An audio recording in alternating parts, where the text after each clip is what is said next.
Well, and looks like we have some people who want to find out about depression. It seems to me that the main problem involving our emotional tensions of the moment is to consider, if possible, the purpose for which we are in this world. The prevailing attitude is that we are born here to enjoy ourselves, to work as little as possible, be paid as much as the allowances permit, and advance our own personal interests, attitudes, ambitions, and aspirations, with no consideration for each other. It is a rugged individualism which is gradually changing into a ragged individualism. We are asking too much and giving too little to this embodiment. This is not a holiday in this world. We are here to learn, we are here to work, and we're here to gain certain pleasures, joys, and satisfactions and fulfillments as a result of personal effort. All this seems to be contrary to the prevailing temper. Everything today is focused upon exploiting the individual, especially in the area of his luxuries. He is expected to have continually increasing appetites, whether or not he has any means of paying for them. He wants more and more for doing less and less, and almost everyone is geared and keyed to a delusion. This is a delusion to assume that this material existence is here primarily to produce millionaires, to enable us to speculate generously in various commodities, to live beyond our means and never suffer for it, and be continuously dissatisfied with what we have because of pernicious advertising. All in all, we're in trouble, and we have no real answer to the trouble in the form of a general reform in society. The probability of 4 billion people suddenly becoming enlightened and resolved to do the right thing is rather remote, especially when we realize that most of these people do not even speak the same language. Also, their ideas of values are different, and each one has its own peculiar pattern of living. And this goes on and on and on throughout the entire structure of human society. As we look about us for a panacea, for a remedy, we invest in every type of an extravagant political situation that comes along. We are constantly seeking some form of panacea which will cure our ills, but not interfere with our mistakes. Those mistakes are sacred. We not only have a right to them, we will fight to the bitter end to prove that they are correct mistakes. And this in itself becomes a rather painful situation.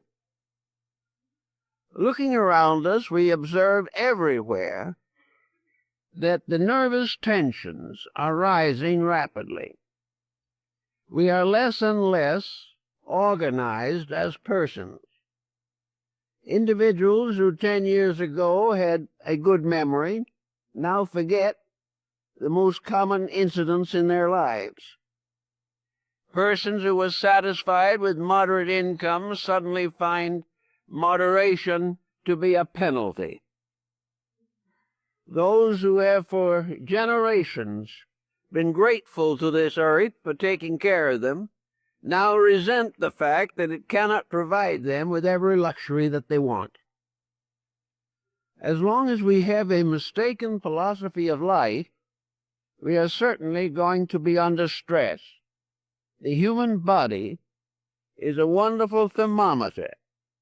It helps us very clearly and definitely to discover what is wrong with the temperatures within ourselves.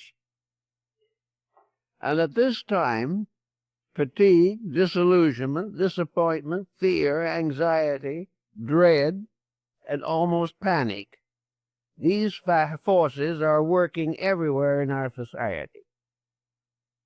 If there is any possibility of correcting the situation, it certainly rests with ourselves.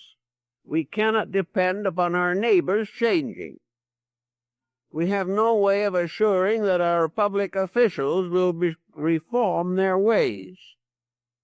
We have no reason to hope that business will suddenly become philanthropic. We cannot change anything in this world with certainty except ourselves. And no one can prevent us from changing ourselves if we so desire.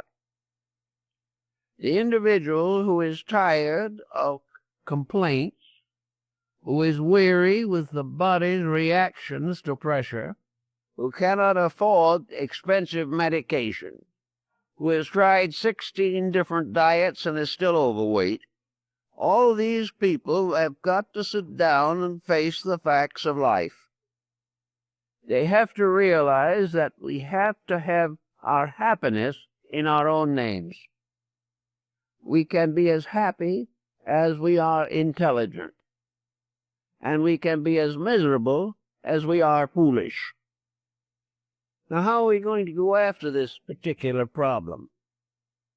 There are several different approaches to it, but nearly all depend upon one essential decision or commitment within ourselves. We must have a sincere desire to solve some of the problems that face us as individuals.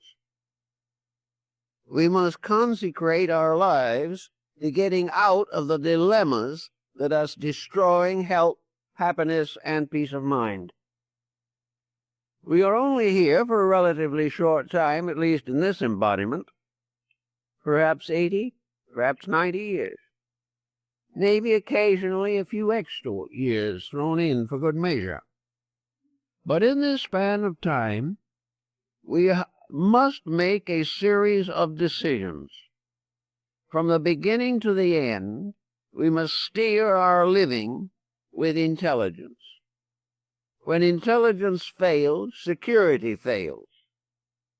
How are we going to get this intelligence?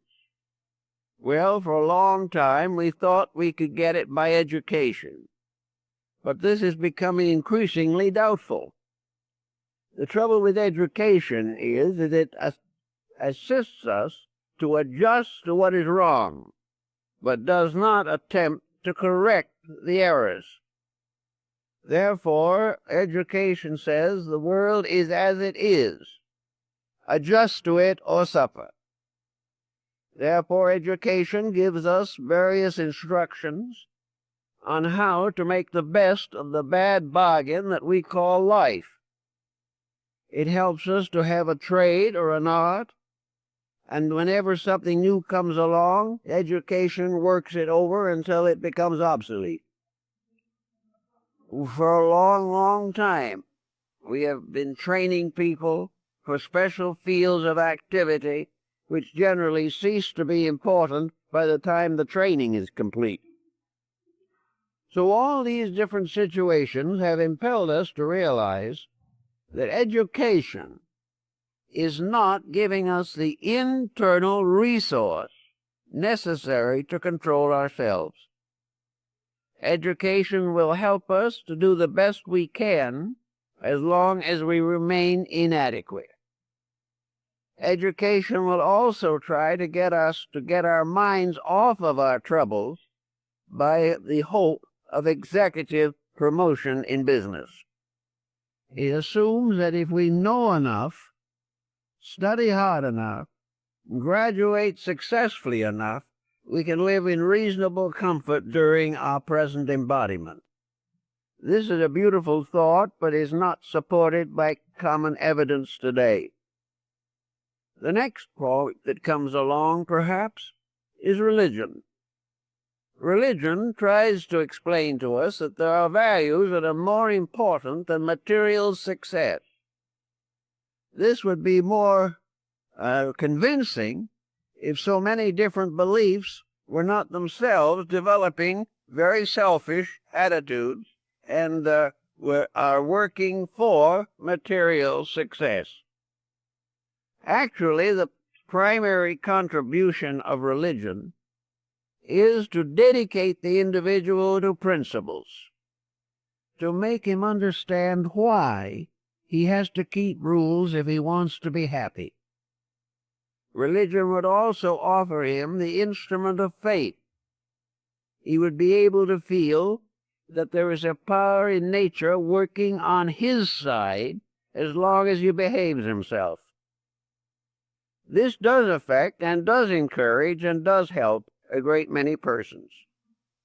On the other hand, many who try this method become disillusioned because religion does not work miracles in their personal problems. Philosophy would help if there was any, but philosophy is in a very bad condition at the present time. It is very largely merely a matter, as Voltaire pointed out, of individuals throwing stools at each other. The philosophers are all divided into various groups, and most of which are as difficult to reconcile as religious sectarians are. On the other hand, there is something new arriving and arising in the philosophical world, and that is psychology. Now, psychology started out by being a rather bright star of hope and is still a very important approach to the problems of life. Psychology can, in many instances, demonstrate why the individual is in trouble, but it cannot always persuade him to change his ways. Those who are emotionally and mentally depressed are very much like alcoholics. They know that they are wrong, but they cannot break the negative habits.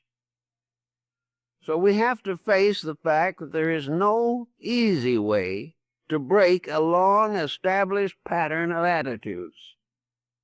We begin to develop attitudes when we are children, and by the time we reach middle life, the attitudes control us.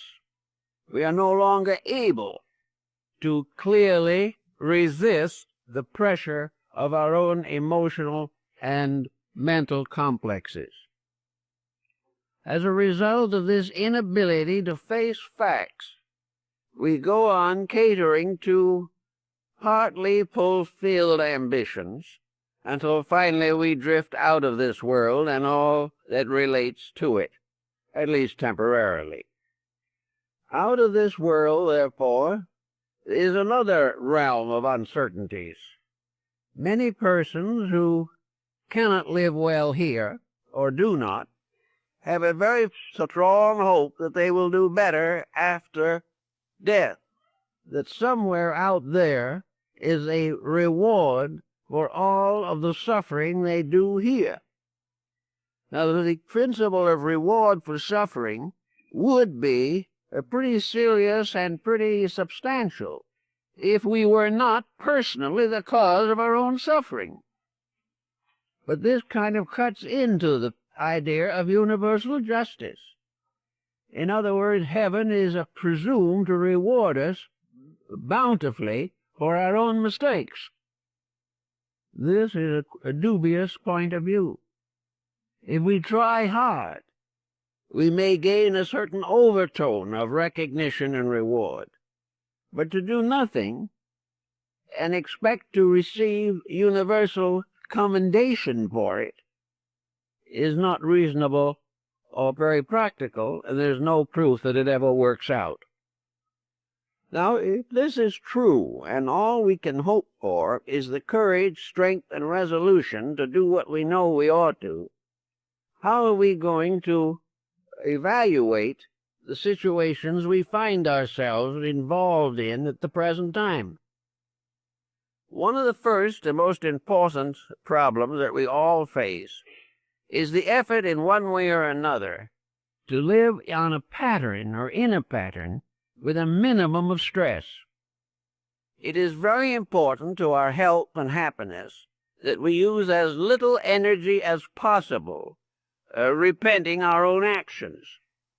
It is also very important that we should not undertake projects which will destroy us in the hope of some special reward. The person should try to live within his own natural capacities and not be constantly moved by the fact that there are others who are doing better than he is. Various capacities have to be recognized. Many folks will learn to play the piano, but there will not be very many Paderewskis. But you do not have to be a great master of an art in order to enjoy it. You do not have to have either a grand opera or a Nashville rock voice in order to enjoy singing. You can enjoy it by the mere fact that no one ever will hear anyone whose music sounds better than his own. It's the way people think and feel. They enjoy even moderate successes. One way to get out of our stress is to become more pleasant in the presence of moderate successes. That we do the simple things that give simple pleasures and avoid these tremendous activities which are so likely to fall apart.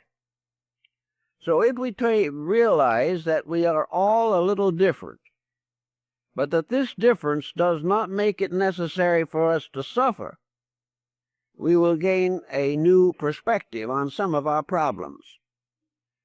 Each person should live within his means, and this does not necessarily simply mean his financial means.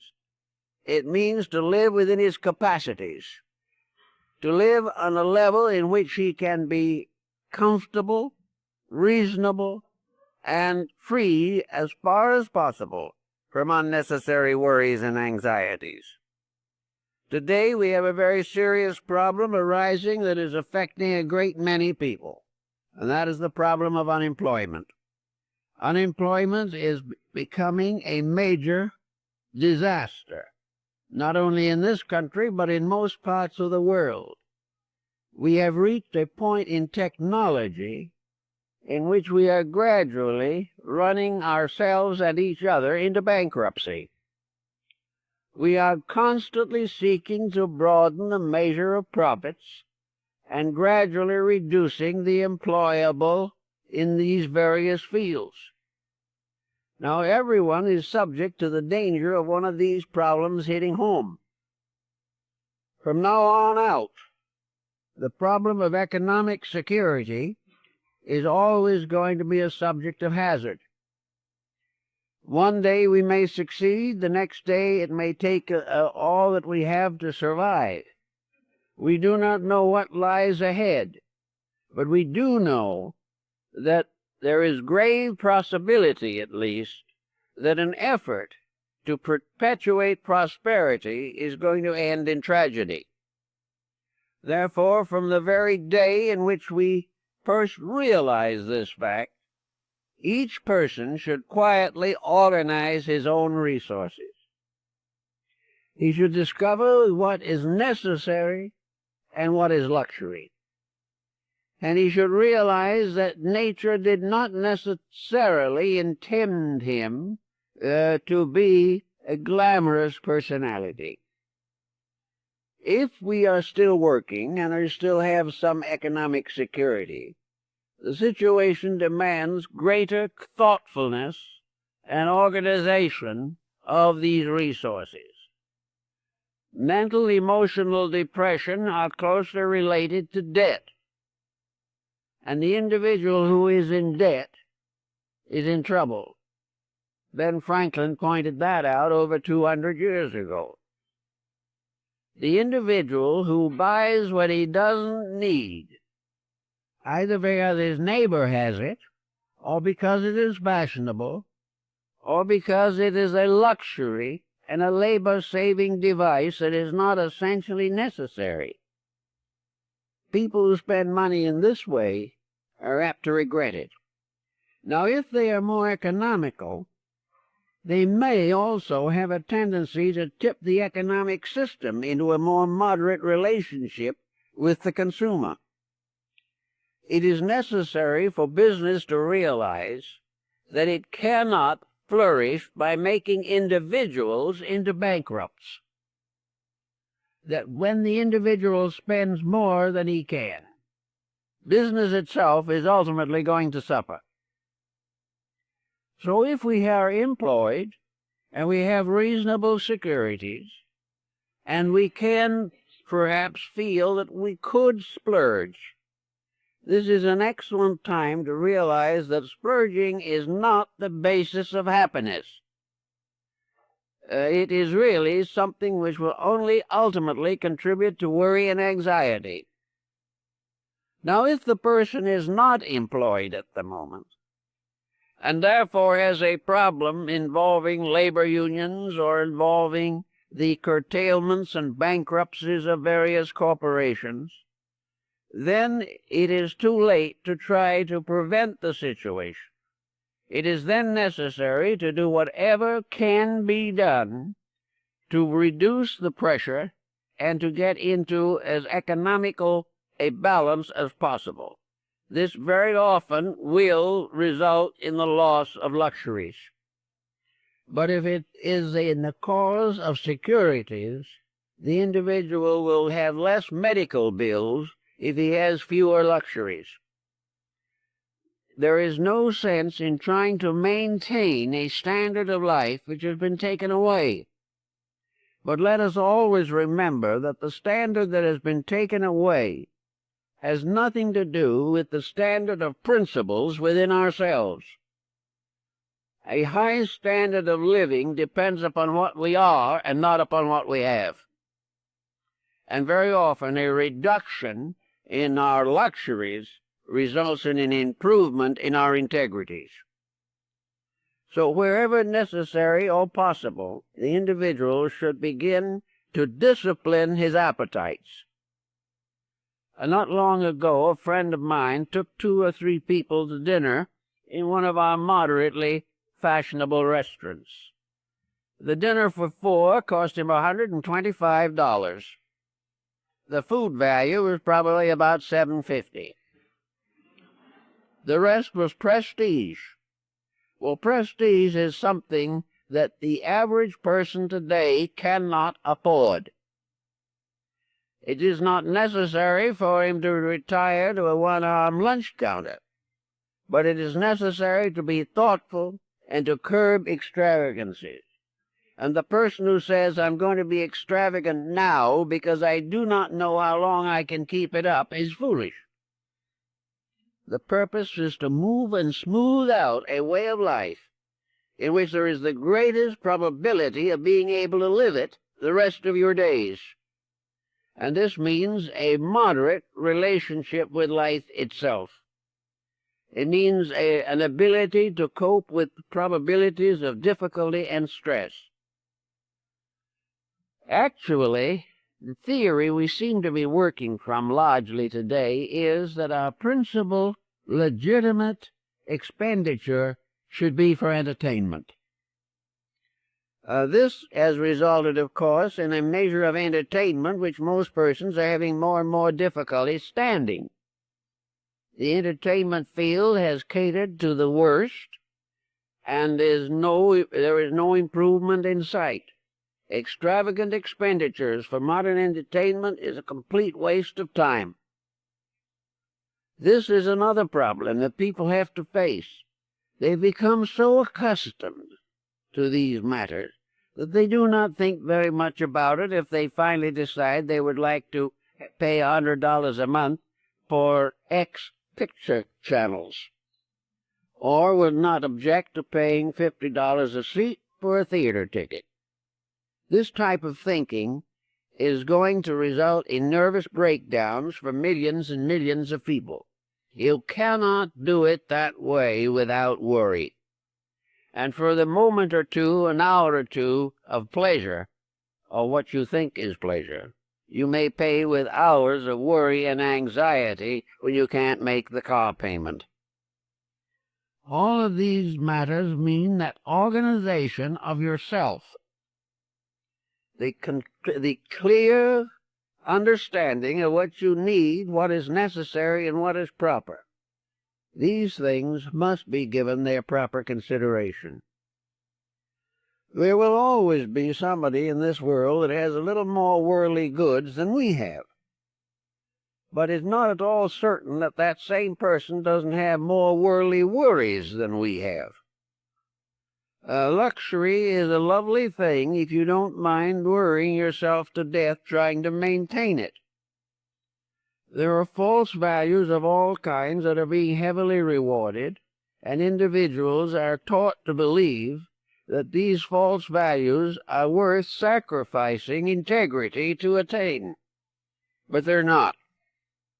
And it's becoming now increasingly evident that we are on a very dangerous path at the moment. Actually, however, there's one reassuring point. It's not as bad as it seems to be. Because, as one man said years ago, the less we have, the less we can lose. It is the individual with great holdings who has great losses. And these great losses remind me of the fact that I was on Wall Street when the 1929 depressions hit, and I saw a man walk out of the New York Stock Exchange, put a revolver to his head, and blow his brains out. Now, we're not doing it quite that way now, because in some way, perhaps, the way things are now, it'd be very hard to hit brains, even with a good shot. The main point is that a quiet approach to life, a moderate approach to life, while it may not be free from all anxieties, reduces them. Reduces them because of the effect it produces in personal living. At that same time in '29, a number of persons reported that having seen their entire holding wiped out in one day, went home and for the first time in years had a good night's sleep. There was nothing more to worry about. Now, if these persons had been moderate in their investments, wise and thoughtful, had not been over-extravagant in their living, they might have escaped this deluge and have had many good nights' sleep because they were never in danger, or the danger was so slight it was scarcely worth considering. We watch each person as the days go along, and we find friends and relatives and acquaintances becoming more and more edgy. No one seems to be very happy about anything, and nearly everyone has a pet peeve as to what is wrong. If we get about 500 people together, each with a different peeve, and they all express what their peeve was, the composite result would probably be approximately correct, because there are hundreds of causes for these uncertainties and these unpleasant reactions. The individual has to be careful, however, that he doesn't manufacture difficulties. It's bad enough to face the real ones, but it is even worse to imagine a great number of problems that do not even exist and become frightened to death by the products of your own imagination. Actually, we are all looking for something, someone, that we can blame for this particular problem. Last week I had one envelope come in to me that must have had 50 sheets in it, each containing some definite explanation of who was responsible for everything. It was not only a completely discouraging list, but the question always arose, well, how much fact was there in it? Because actually the various statements were very lightly supported it at all. For the most part, it was simply blind anxiety blurting out its fears. Well, There is a lot of that these days. Individuals are frightened. Everywhere they turn, they see a conspiracy. Everyone around them is out for something that they have. All around the world, every religion, every political system, every industry, every economy is corrupt and is being used to destroy our peace of mind. It's very, very tragic. But the only answer to it lies in having an indestructible peace of mind. Whatever happens, we will discover, as we have from the past, that the worst does not occur. No matter how much problem and fear and worry we have, or how many conspirators we assume to be hiding somewhere to separate us from a few dollars, the real problem lies still with ourselves, that we cannot afford to develop vast prejudices that divide us socially, religiously, racially, culturally. We cannot afford to look upon everything that is not like ourselves as an enemy. We do not realize the danger of this prejudice problem. And nearly everyone who is unhappy today is pointing an accusing finger at what he regards as the cause of his misery. But up to now, his tendency has been to point his finger in the wrong direction. He should be pointing it at himself. For here is where the real problem has to rest. It is our own ability to integrate our living and our thinking so that we can fulfill the Bible admonition that if we are right, we will survive, and that those who are wrong may fall on both sides of us, but we will still stand. The problem is always that we must be right. And this is the first line of defense against worry, fear, and anxiety. We have to be correct in our own relationships with life. It might seem that this is a very serious frustration, and perhaps it would be a little bit of a frustration if this was the only existence that we have. But whatever we do here is certainly going to go on, and we are going to take with us into something beyond this life most of the pressures that have burdened us here. There is no reason to assume that death changes us. It changes our location, it takes away our body, but there is no way of being sure that it changes any mental or emotional attitudes that we may hold. We will probably go on being ourselves. And that means that unless we have done something to improve ourselves, that if and when the time comes to start another pattern of living, we will bring back nothing but the faults and pressures that we took with us. So we have to, in a long-range thinking, try to make the corrections that are necessary while we are here. If the individual believes that he doesn't come back, it still remains the same problem. If he doesn't come back, it's all the more reason why he should do the best he can here and get as much of real value out of life as is possible. So the nervous person has got to sit down and analyze what is the cause of his nerves. What does he dislike? Who is he jealous of? What person is irritating him? Why does he hold on to ambitions and appetites that are unreasonable? Does he really think that by buying the larger house he's going to be a happier person? Does he really believe that he has to keep up with the Joneses? Does he find it absolutely necessary to make every possible last degree of profit on every transaction that he makes?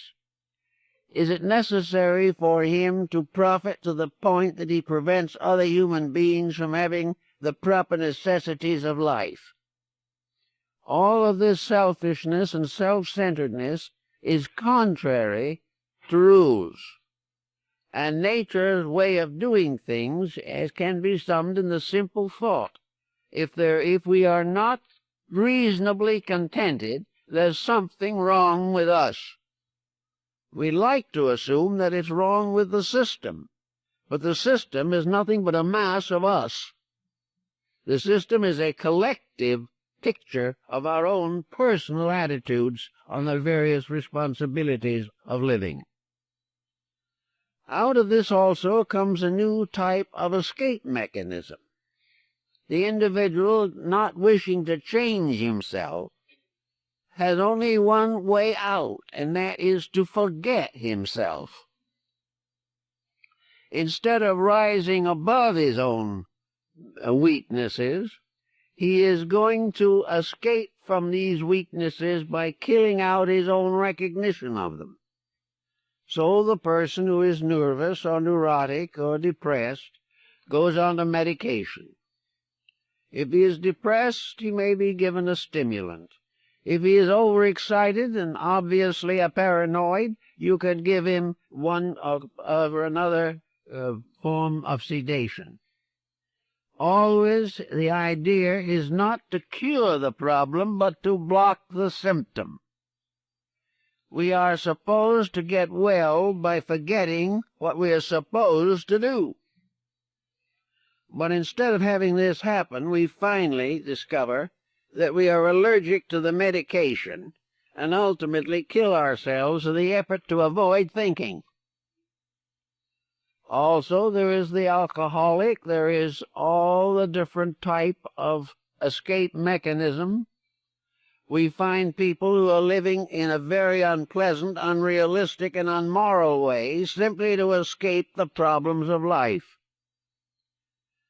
Another thing that is very important, and I notice a lot of people seem to be struggling with it, and that is, what is the person doing actually to improve his own mental existence? What are his interests? What does he do to make a better life that will solve some of his problems? He comes home. It's been a hard day at the office, or it's been a hard day somewhere, or it's been a day in which there was very little work but a lot of anxiety and irritation. So he comes back. What does he do? Turns on the television. And he's going to live with the television and probably get an indigestion from the television dinner. But he is going to watch probably about the lowest level of entertainment that has ever afflicted the American people.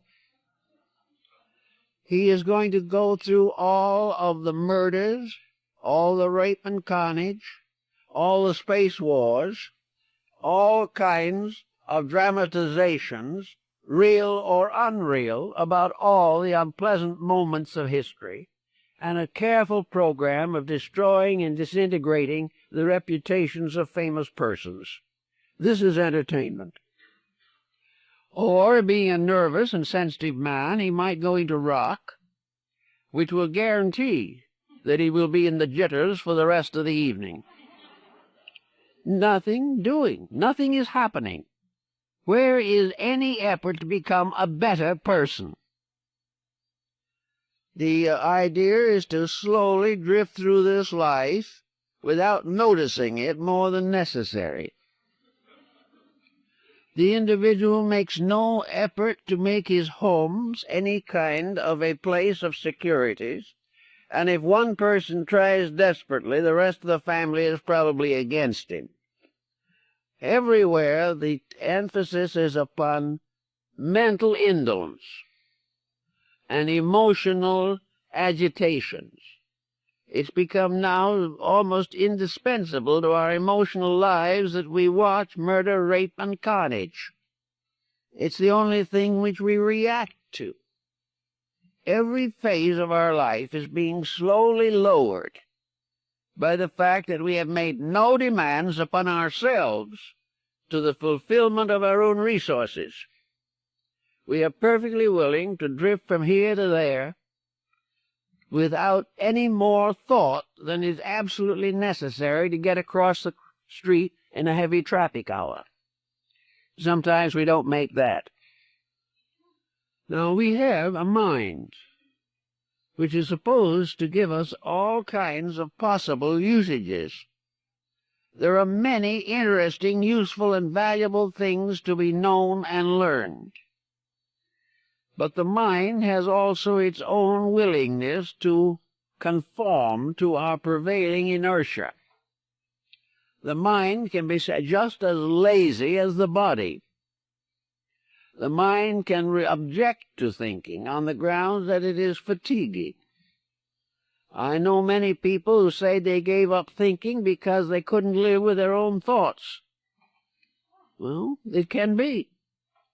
Because if you use the mind simply, without discipline, without direction, and without motive, it can spend its time wandering through a maze of inertias and inadequacies, which are worse than nothing. But the mind is there, and everyone can grow and use it. And the time spent in using the mind properly can be saved from the complete waste of mental energy and the corresponding danger to the nervous system. The person who is thoughtful is not going to be nearly as panicky as the thoughtless. And the less organization we have, the more subject we are to adverse crises of one kind or another. If we do not run our lives, circumstances will treat us like a heavy storm will treat a small ship. It is up to us to take hold of these things if we expect them to solve problems for us. Now, on the mental level, apart from the emotional pressures, we have all kinds of inducements to poor thinking. Good reading has become a very rare thing. Nearly all the books that we find now popular, the best sellers, are trivia. They demand nothing and provide some form of more or less transitory and inadequate entertainment. We buy books now because everybody else reads them or because we subscribe to some book club. But most of the books we read are worthless. And it probably is just as well that they won't last very long because they weren't worth anything in the first place. In the past, reading was a great art. Even in the early years of the present century, reading contributed tremendously to many aspects of human character. A wisely selected reading program informs the mind, elevates the thinking, and most of all, educates vocabulary. A person who reads good books has a better control of language and can express his own feelings more adequately as a result of having an adequate vocabulary. The reader also learned to spell and gained discrimination in literature. He became aware of what was a good book and what was not a good book. He also became aware of customs and policies and peoples and ways of life all over the world. He could become almost a universal citizen, reading quietly by the light of a gas mantle on his table. This is practically gone. Reading today is completely trivial in most instances, and more serious reading is devoted almost entirely to some form of skill or scientific knowledge which we hope is going to improve our earning capacity. If we would take 2/3 of the time that we spend listening to bad news on television to a study of the basic literature of the world, a serious study of history, of biography, a serious contemplation of carefully drawn human characters, as found in the writings of the great novelists and the great literary geniuses of the 19th century, we would come into a better relationship with life. We would have more tolerance for other people because we would understand other people better. Through Charles Dickens, you could learn to understand a great many people, and in this way also gain a certain tolerance for the idiosyncrasies of persons and realize why each individual is what he is, and not resent constantly the fact he may differ from us in something. Art, music, all of these civilizing forces can be cultivated by discrimination. But if the discrimination is lacking, all these things simply become time killers. And the human being, whether he knows it or not, cannot afford to kill time. It is a very limited resource and is the basis of the personal securities and integrities that he hopes to build. Also in this same problem, the problem of being quiet is a very serious issue at the present time. We live in a world that is full of noise. There's hardly a silent moment anymore. But more than that, we live in a world in which there is a tremendous amount of man-made unnecessary noise. One of the most common forms of this is small talk that leads to nothing. Arguments, dissensions, hatreds, and various accusations that are unfair or unreasonable. Somewhere along the line, the person who wishes to know himself must be able to sit down and become acquainted with himself. To each of us, ourselves remains always the unknown person. We spend very little time trying to understand our own motives. We simply fulfill the pressures. If we don't feel good, we let our bad feelings show. If we're angry, we explode in somebody's face. Nothing is really given any serious consideration under such pressures. So each person, beginning in childhood, should recognize the dignity and importance of quietude. The individual should be able to sit down and simply relax and think. Think without pressure. Think without intensity. Think in fields and areas which are comforting to the mind. Remember the better things of life and gradually discipline an appreciation for the benefits we have enjoyed, and also the gradual integration of patterns to contribute to the happiness and security of other people. A quiet, meditative relationship, a relationship in which peace of mind is the result of relaxing away from the stupidities with which we have become dominated.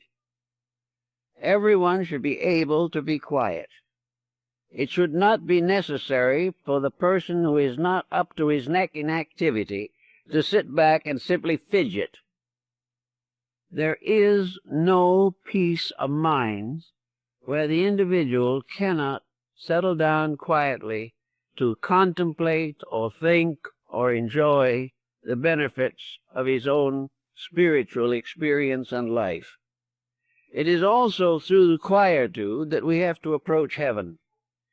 For whatever religion we may hold, whatever faith is important to us, we come closest to realities in quietude.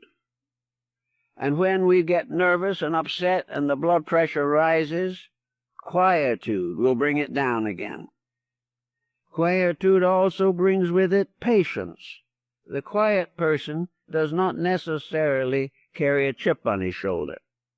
The quiet person is able to estimate more correctly the attitudes of others. It is much less likely we will misunderstand people if we listen quietly to their words or watch quietly their actions. Very often misunderstanding is simply within ourselves. A prejudice has taken over and we spit back at someone. All these things create sickness. All of these things destroy the benefits of life. Now, with many people, there are two very important emergencies in life which have to be considered. One is the emergency that arises when children leave home. There is always that day when a busy life, made largely busy by the responsibilities of parenthood, this suddenly ceases to be an emergency or a dedication. The birds have flown. The individual suddenly finds a very serious vacuum. He has no longer the responsibilities, the anxieties and worries of parenthood. There is suddenly an empty nest and people who are unable to face it. They do not know what to do with themselves. And very often the untrained, undisciplined mind has a tendency to sit back and contemplate its own deprivations. Very often it will contemplate why the children shouldn't have married the persons they did marry, or why have they not continued to write home every day, and why do we only hear from them when they want some money? Why are all these things suddenly brought to our attention, bringing about a feeling that we were never appreciated, that we have been left alone, we have given everything and gotten nothing, and on and on and on and on, until we can dissolve in a noble example of self-pity and go on sedations as the only remedy. Now, lots of people do this. They just cannot face the fact of life as it really is. They cannot say with cheerfulness, I have finished a responsibility and now my life is my own. The reason they do not want a life of their own is because they never have had one. They do not realize that maturity implies the need for a personal existence. That things that perhaps were not possible due to the responsibilities of family had to be passed over. But now at middle life, it is possible to pick up all these threads and do interesting and important things. But if the mind simply will not rise to this occasion, then there are all kinds of false activities created, and we never fool ourselves with time-killing diversions. Unless we are really doing something worthwhile, we know it. And at that time, it is very necessary to think seriously of starting a second career or carrying on an early one. If at this time we have some leisure, some freedom from responsibilities, it may be that we should advance our education. But we should certainly do something that is intense enough to get our minds away from ourselves, so that we are no longer neglected parents, but are now adventurers going out in a pattern of personal accomplishments. A number of persons have made wonderful lives by simply picking up important threads when the responsibilities of the family these responsibilities were lightened. Also, do not transfer all of this wasted energy and time on grandchildren. Do not spoil the grandchildren. Do not try to fill in by taking over their lives. Think always in a term of a life of your own.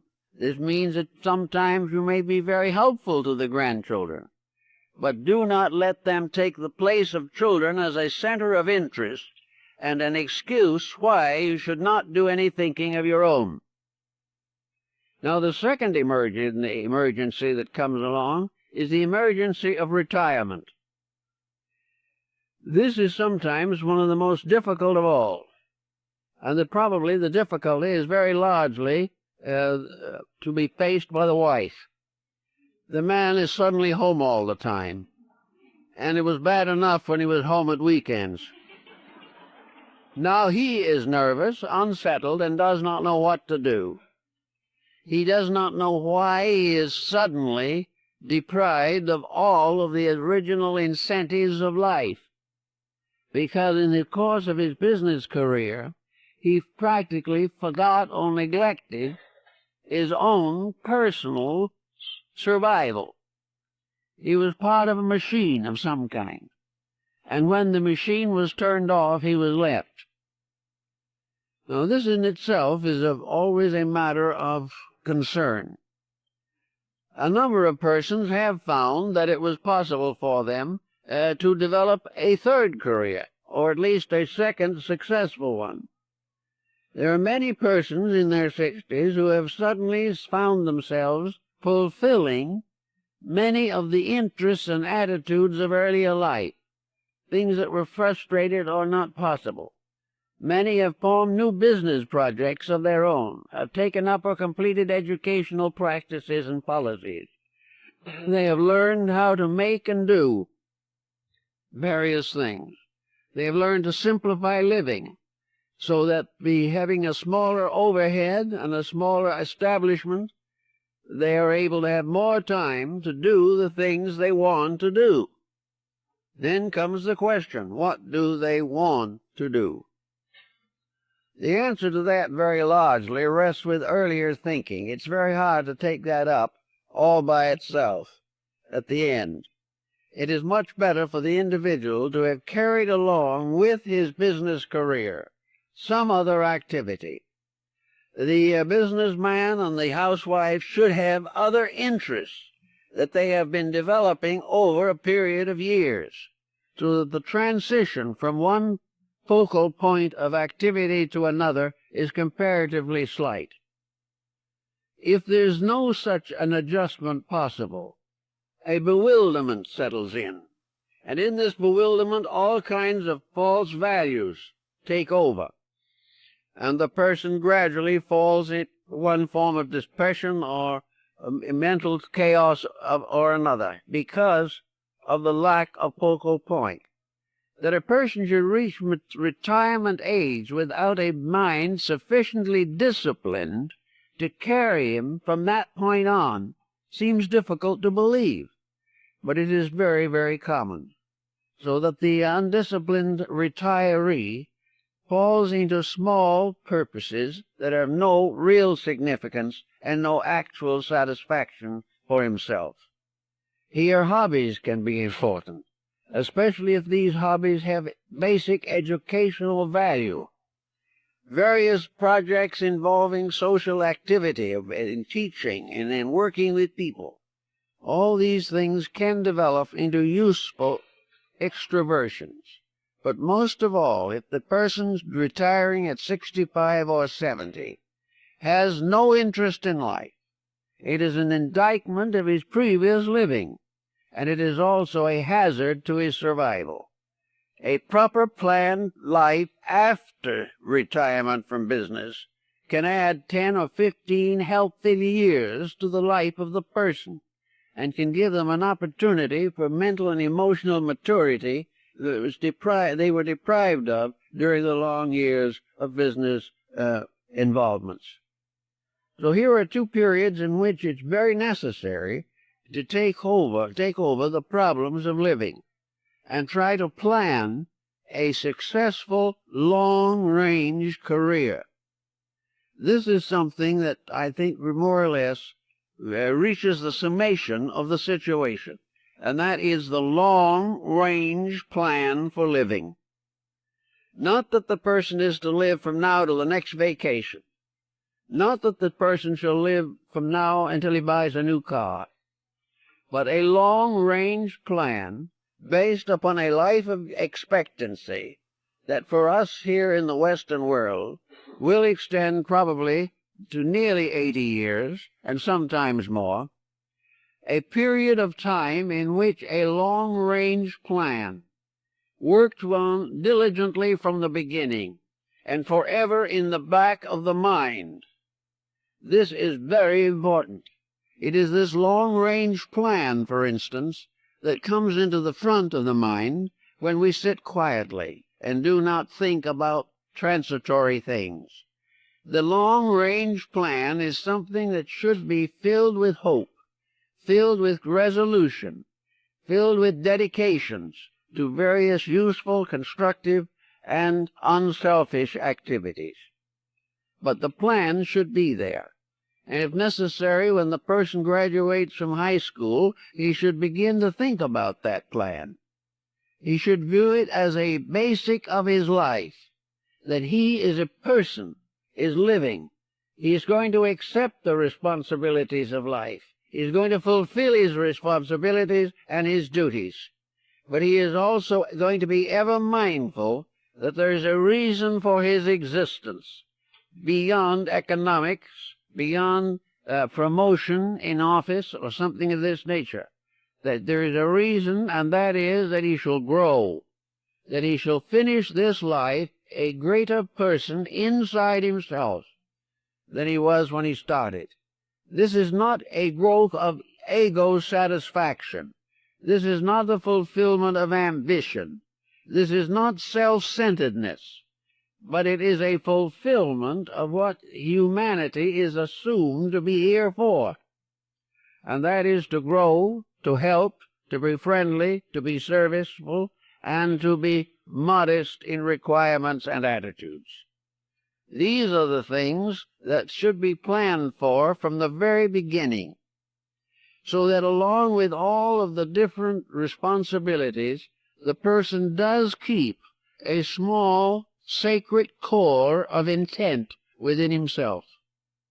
That he is not going to sacrifice any responsibility in order to favor himself, but that in the midst of the fulfillment of responsibility, he is also going to realize that there is something inside himself that has to grow, that has to unfold, that has to mature, and that his usefulness to others depends upon the fulfillment of himself in a very large measure. If he can realize this and build accordingly, he will have a much better chance of escaping the doldrums from which we suffer today. We look around on all the levels of life, and these doldrums are closing in. We are frightened, we are worried, we are nervous, we are anxious. But most of all, we lack an internal core of integrities. Yet we have religion, we have enough ethics, enough morality, enough background in common education to tell us that there are certain things we should do. But they take a little effort. And the individual says, I have to work all day, I have to use effort at my job, and when I come home I don't want to work, I want to play. Well, that's all right, but there's no reason why we should not play creatively. There is no reason why our recreation should not be enjoyable and useful at the same time. Because actually the final fulfillment of pleasure is the accomplishment of some kind of good that is going to enhance or increase the value of our participations in life. So that there is no reason why we cannot enjoy growth as well as or better than we enjoy escape from labor. Now, in the same problem, we find people in these difficulties are very often inclined to drift along. Now, there's a very narrow line of demarcation between an attitude and an affliction. The individual who holds wrong mental and emotional attitudes long enough will finally develop a chronic form which may progress into something extremely undesirable. The individual will no longer worry because he feels he has something to worry about. He will worry because he can't help worrying. The problem is no longer important. It is becoming a mechanical process. Also, a neurotic gradually can drift into a psychotic. The moment we begin to develop wrong attitudes, we begin to endanger not only peace of mind, but health of mind. We become very close, perhaps, to mental disease. The same is true of emotional disease. Very many people who in one period or another in life fall into the problem of a psychosis are persons who from the beginning of life never control themselves. They are persons who from the beginning had certain attitudes which were difficult. Most children growing up have at least one difficult attitude somewhere in their makeup. If this is not worked with, if not corrected, if no one does anything about the difficult attitude, it may linger and never appear in any major way, but it may, under adversity, come out with a torrent of pressures. The child who has always been dictatorial can become a dictatorial adult. A dictatorial adult will always finally face another dictator stronger than he is, and the result will be a collapse. We cannot allow any undisciplined attitude to take over. We have all kinds of beliefs, but these beliefs finally become finalities. You take a person who is very worrisome on some subject, and you say to that person, what is the foundation for your worry? What have you in the form of evidence, actual evidence, to support your anxiety? And very often the person has no direct answer. He's worrying because everybody's worried. He's worrying because the world's in a mess and everyone knows it. And he goes on with these generalities. But he does not have any clear indication or any clear process to explain his own attitude. It's just a generality depending largely upon the conduct of other persons. So under these circumstances, it is very important that the person shall take over an attitude the moment he finds it arising within himself. One of the simplest attitudes that we have to work with is prejudice. Now, to many people, prejudice is loyalty. Prejudice is necessary because it belongs to the group, or it belongs to the family, or it belongs to the theological structure to which the person belongs. Prejudice is therefore something which is very hard to cope with, but prejudice nearly always ends in trouble.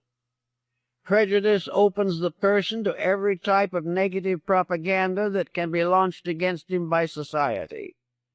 Prejudice destroys peace of mind and cuts him off very often from important, useful, and friendly people. Prejudice can affect the fate of his children. It can affect everything, his job, and everything that relates to his life. It becomes locked in the concept that every dog is like the dog that bit him. He's in a bad way. There is no possible way in which prejudice can end in anything except sickness, because health depends upon seeing good in everything, and sickness is seeing evil in everything. And the more evil we see, the sicker we become. And the quicker we come in contact with good that is appreciable to us, the quicker we begin a recovery. So we watch prejudice, and it's very scarce to find anyone who isn't involved in it in some way. The most common prejudices are religious and racial, but national, political, industrial, economic, educational, medical, all different fields are burdened with prejudice. And nearly every case, prejudice is a mistake. Now, that does not mean that the person has to become an easy believer, but rather that he must develop a discrimination that enables him to dissect and detect that which is proper and useful, without generalizing on a situation in which generalities are too abstract and uncertain. Now, another problem involved is not only in prejudice, is ambition. Many persons are born Napoleons, and most of them end in Waterloo. Many people are quite convinced that by some circumstance beyond their own control, they are formed of a superior material. There was a special quality used in assembling their personalities.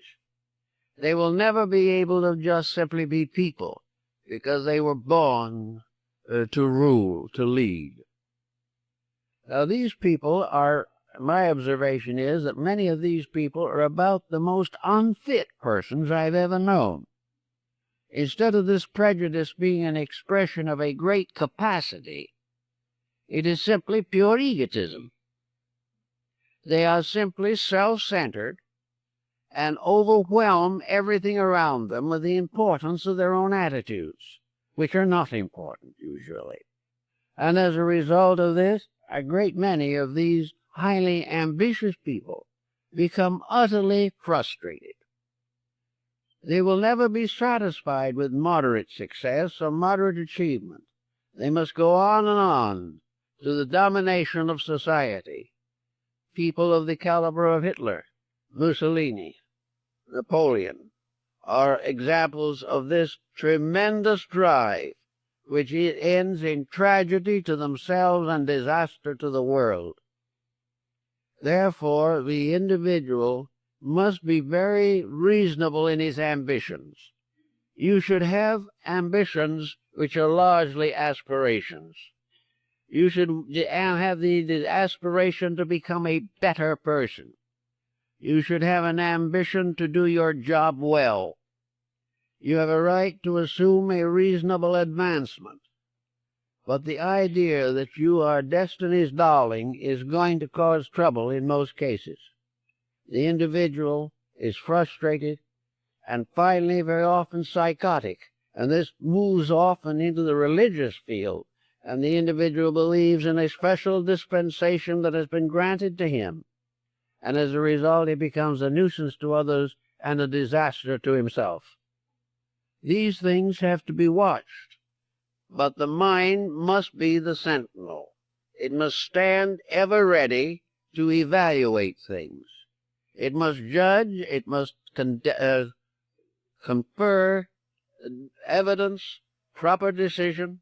It must work out all these problems fairly and reasonably. That's what it is for. When we do not use it in that way, we get ourselves into constant difficulties. Emotional intensity is also very often a matter of frustration. And in this field, affections are a very definite factor. People like to believe that they know what love is. Well, love is a very mysterious thing. People have been trying to find a definition for it from the beginning of time. And I believe, if I remember correctly, it was Voltaire who said on one occasion the best definition he knew was that love was an itch in the heart where it can't be scratched. But very few people can really give us a mature definition of love. Love is usually, as St. Francis de Assisi pointed out, is the bestowing of an affection, not the demand for it. The individual who gives an honest affection fulfills love in the best possible way. But the individual who loves himself better than the persons around him, and who is always finally in love with his own interests, his own attitudes, and his own emotions, can be a very sad character in the course of life.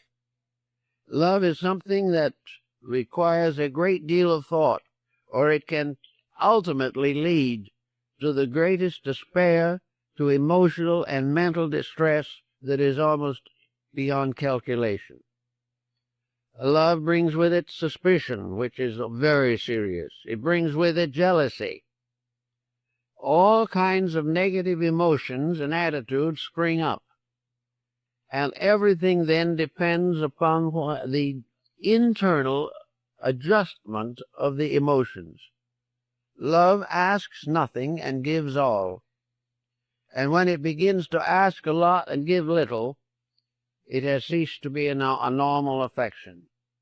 And the individual who believes that normalcy requires jealousy or hatred is simply wrong. Love is a fulfillment. It is an ennoblement. It is a dedication of self to the service of something greater than self. Love of God is the service of that which is the supreme greatness. Love of religion, in the sense of our Christian faith or any other religion, is that a love is strong enough to make a dedication of service, that it is strong enough to cause us to change ourselves for the good of others. And where this type of emotion exists, you can work with it. But where love is a constant self-centeredness, we have people all the time who had a disappointment in love, and 50 years later the embitterment continues. Everything in life has been ruined by the infidelity of a person. Everything has been made terrible because we have a thankless child. All kinds of attitudes contribute to a gradual development of neurosis, in which we do not realize that the entire emotion of love is controllable by ourselves, and that it is controlled best when it gives most and demands least. If we can also then transmute problems, we are in a better way toward solution. Wherever a difficulty arises, it can be transformed from a disaster into an achievement. It is very definitely true that everything that hurts us most has a lesson that will make us better. We will find that in the meeting and mastering of circumstances, we gain the greatest consolation in the world. The person who has a right to be happy, and is really happy, is not the one who has never had tragedy, but one who has transmuted tragedy into soul power. Tragedy should make us greater people, make us deeper, wiser, more loving, more understanding. Then it is a contribution to our good. If it ends only in embitterment, we have lost everything. So inside of our own natures, we have to sometimes, some way, evolve an understanding of the values that are emotional and mental sources of security. We all have a right to be thoughtful. We all have a right to have certain minor anxieties if need arises. But we should always have an anxiety that is pointed toward a solution. Whenever a problem arises in our lives, our first reaction should definitely be, what does this problem mean to me, and how can it make me a better person?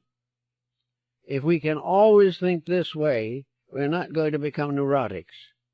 We are only going to become not neurotic if we believe that experience is unfair. But actually, what we think is unfair is challenge. We are here to grow. If we grow, we are happy. If we resist growth and fight against it, then misery sets in.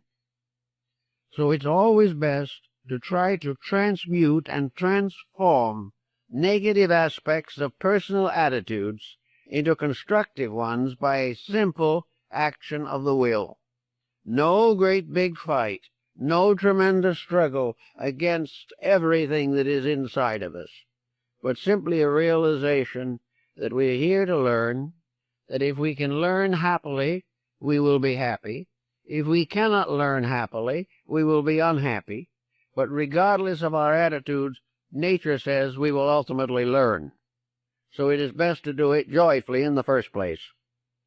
Now, there are times when it's not going to be easy, but if we are really sincere people, if our religion is more than simply a creedal denomination, if we really believe in the integrities of life, if we actually feel convinced in ourselves that we are part of a benevolent plan ruled over by an all-divine power, then we can take these problems and work with them, and by working with them in a reasonable manner, solve them.